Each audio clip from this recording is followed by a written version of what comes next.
couple of predictions. They're probably not even bold anymore, but within the next 10 years, I'm predicting most rural electric cooperatives. So we got 900 represented. Most are going to overbuild their electric grid with a communications network comprised of a thick, redundant fiber optic backbone. So you're going to, my prediction is everybody's going to need a fiber backbone network to connect the dots. The pieces are already in place. The fiber backbone just connects the dots. Whether you use it for a broadband purpose or not, I think there is overwhelming support for the fact that fiber is the technology of choice to move data. The other prediction is, while most electrics are going to overbuild their network and build a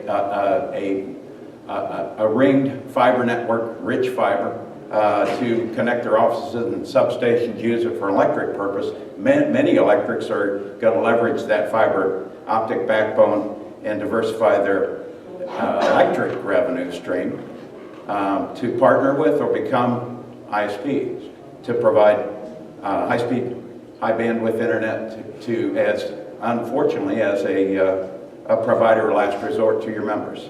And I say many, but certainly not most, and certainly not all. But what we're going to do is talk about both sides of that equation.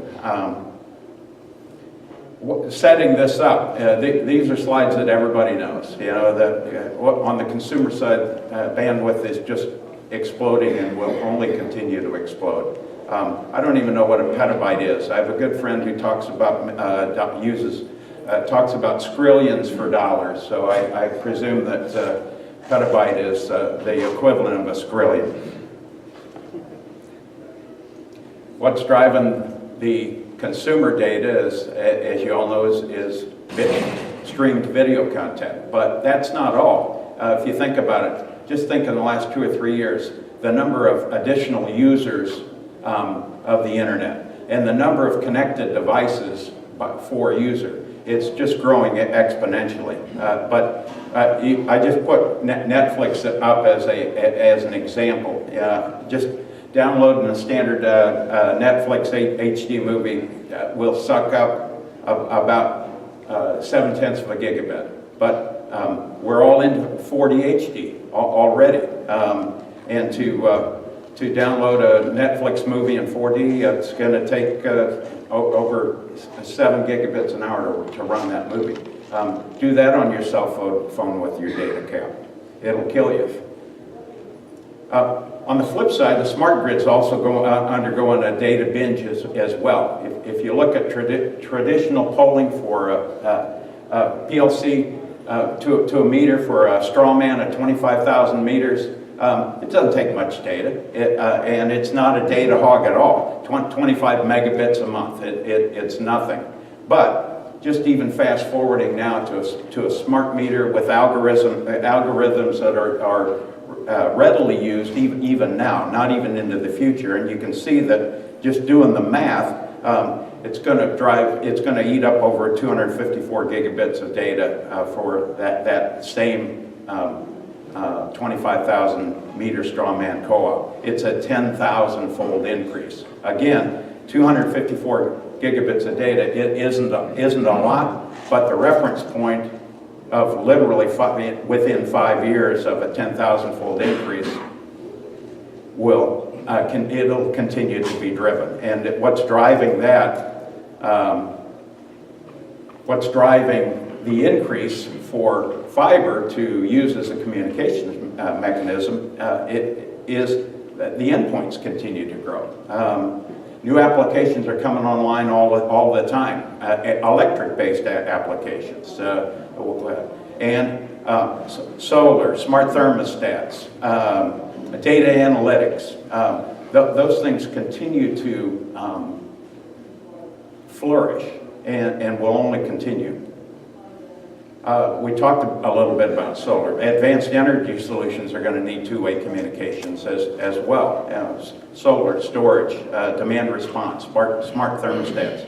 Not to mention we're going through the meter and into the home now. You guys are, we all are, with the Internet of Things, with connected devices, and all of those need two-way communication, real-time two-way communication, and the best medium for that is fiber. As we evolve kind of together as a true smart grid, we're going to need data from both points, end to end, on a more frequent basis. These are, you know, just the boxes that need data to touch and respond. More information and control from an ever-expanding array of endpoints. The data analytics to run those are flourishing and will only continue to expand. The true vision of a smart grid is a connected ecosystem. All of the assets in your ecosystem have to talk to each other, from generation through transmission, through residential and commercial. All of those assets have to talk to each other, and the best way to talk to each other is really through a topology of a rich network fiber ring. In the interest of time, really not going to go through the gear and how to make it carrier grade and how to daisy chain it and make it redundant. Suffice to say, we've got really smart vendors and smart co-op people in the room that have done that and will continue to do that. My plea is that you set the vision for your co-ops and understand that connecting the dots is going to be important.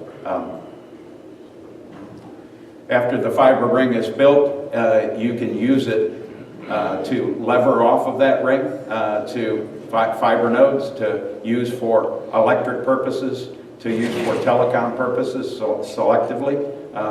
Our philosophy is we embrace multiple technologies. We are a fiber network proponent, but we are a last mile technology, multiple last mile technology proponent.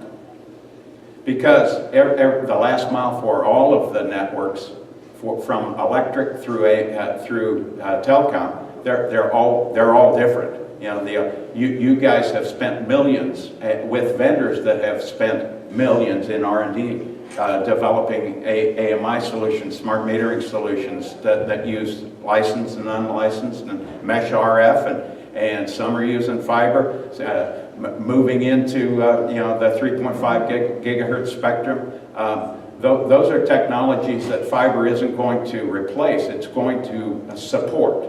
On the same side, cellular, licensed RF and cellular, you're talking about the move from 4G to 5G. The cellular carriers have to build more towers, compress them.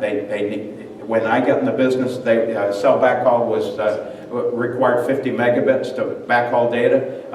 Every cell tower I know now wants a gigabit of data. It's a revenue opportunity for you guys in the co-op. We talked about the wired networks of your competitors and you yourself.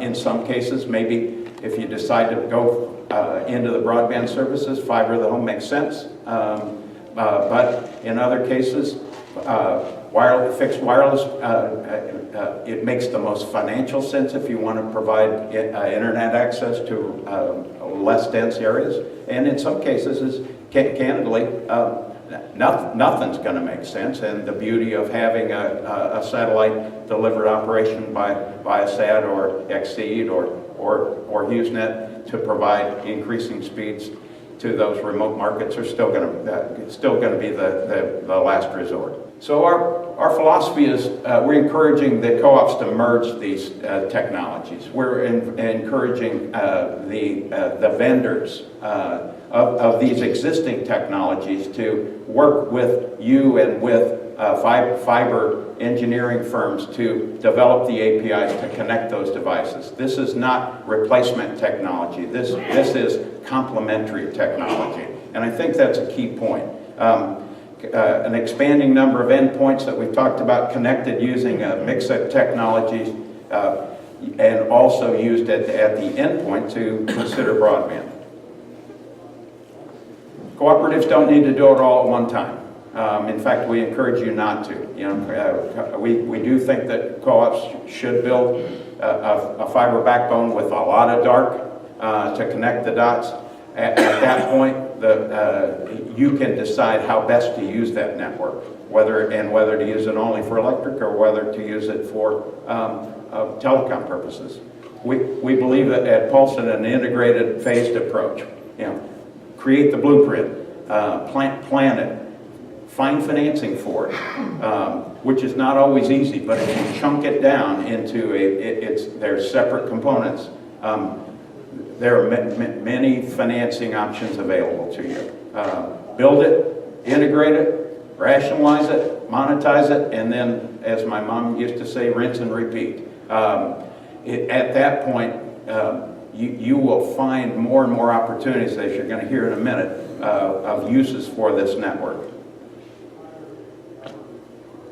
The starting point for this fiber is a feasibility study. There are good feasibility companies, probably some in the room and some throughout the exhibit floor. We do financial feasibility studies for fiber as well, but the point is you can't know where you're going if you don't know where you've started from. And so our fiber feasibility is really quickly we'll do the feasibility for a fiber backbone. We'll look at multiple last mile technologies, both wireless and wired, to determine what might make sense for you. We'll develop a CapEx and an OpEx revenue model that we give to you and encourage you to try to break. It will include a detailed competitive analysis of the existing competitors as well as the potential partners in your area. We'll produce financing benchmarks for this business plan that you can use to go to RUS or CoBank or even CFC at this point. CFC has shown an interest in financing fiber networks in an integrated approach like this.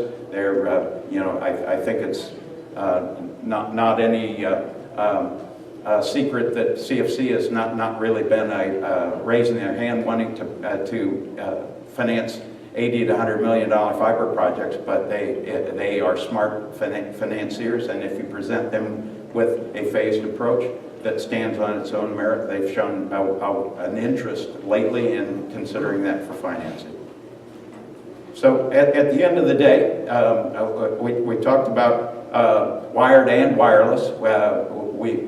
We want you to connect the dots using a wired fiber network, and I'll close with the dirty little secret that Ernie Carey got tagged with in 2010. He was a senior VP for engineering and construction for AT&T. The mic was on, so he said it publicly. He said, "Let me tell you a dirty little secret no one wants to admit. Most things wireless are not really wireless. Without the wired network, there would be no wireless." So it catch the vision of a rich fiber backbone, connected your offices and substations, put in a lot of dark fiber, do it smart, do it in a phased approach, and the world is your oyster.